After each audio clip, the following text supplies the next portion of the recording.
Les autorités talibanes commençant à prendre leur marque, l'émotion passée du 15 août et des opérations d'évacuation, se pose la question du signal envoyé par cette nouvelle donne afghane, notamment aux groupes armés radicaux. Tous, dans leur écrasante majorité, ont adressé des messages de félicitations aux talibs et provoqué l'inquiétude des spécialistes du contre-terrorisme.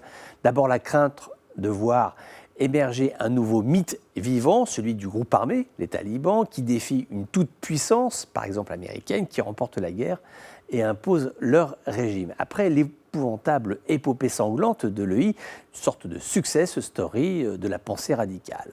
Cela préoccupe la Russie, car il y a du désespoir, il y a de la colère sociale en Asie centrale, son ancienne ère d'influence. Cela pourrait provoquer un appel d'air, le départ de combattants, par exemple d'Ouzbékistan, vers les vallées afghanes. Aussi la Tchétchénie, qui vit sous la férule de Ramzan Kadyrov.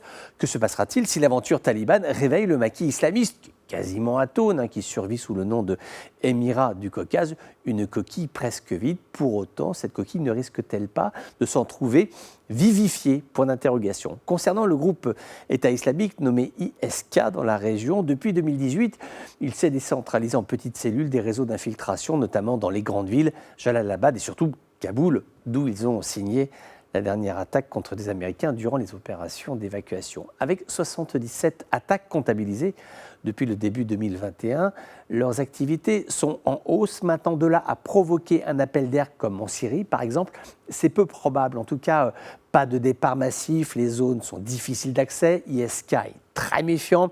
Il faut parler l'arabe, le pachtoun, voire le tadjik. Tout cela réduit le nombre de profils aptes au départ. Reste Al-Qaïda et la photo de l'ancien responsable de la sécurité de Ben Laden qui a refait apparition 48 heures après la victoire talibane, lui-même à bord d'une colonne de SUV flambant neuf appartenant aux talibs. Alors, même si Kaboul laisse entendre qu'elle va couper le cordon ombilical, on s'interroge, n'oublions jamais qu'il n'y a pas une, mais il y a deux shouras. Il y a deux conseils au sein de la structure talibane.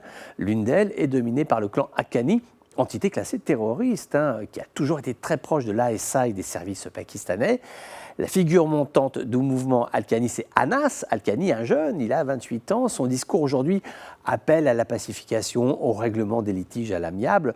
On verra bien s'il dit vrai. Mais ce qui est certain, c'est que le clan Haqqani a de vraies capacités de recrutement au Pakistan, en Inde et surtout au Cachemire, ce qui là encore est une immense source de préoccupation et qui pourrait provoquer l'appel d'air tant redouté.